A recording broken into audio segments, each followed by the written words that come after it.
ঢাকা ও নারায়ণগঞ্জ শহরের বন্যা নিয়ন্ত্রণ এবং ডিএনডি বাঁধ এলাকার জলাবদ্ধতা নিরসনে প্রকল্প হাতে নিয়েছে সরকার। 2 সপ্তাহের মধ্যে এই প্রকল্পের কাজ শুরু হবে বলে জানিয়েছেন পানি সম্পদ মন্ত্রী শহীদ উদ্দিন চৌধুরী অ্যানি। বিকেলে সচিবালয়ে প্রধানমন্ত্রীর সাথে বৈঠক শেষে মন্ত্রী বলেন, ঢাকার অংশে বাঁধ রক্ষণাবেক্ষণ করবে দক্ষিণ সিটি কর্পোরেশন, আর নারায়ণগঞ্জ অংশের দায়িত্ব থাকবে নারায়ণগঞ্জ সিটি কর্পোরেশনের। এ সময় পানি সম্পদ মন্ত্রী জানান, 14 জুন কক্সবাজার সফরে যাবেন প্রধানমন্ত্রী।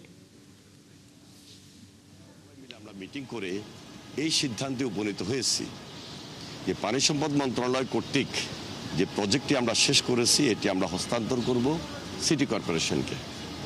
আমরা আশা করছি সবার সম্মিলিত উদ্যোগে আমরা এর রেজাল্ট যেটা হওয়া উচিত, জলাবদ্ধতা দূর হবে এবং যেখানে বর্জ্য আছে সেই বর্জ্য মুক্ত কীভাবে রাখা যায় সেটাও সিটি কর্পোরেশন তদারকি করবেন।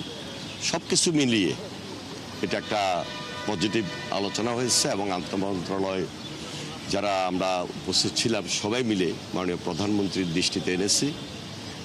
পাশাপাশি আরও 30 কিলোমিটার আমাদেরকে নতুন প্রজেক্ট নিতে হবে, যে 30 কিলোমিটার আমরা ড্রেনেজ ব্যবস্থাকে উন্নত করব।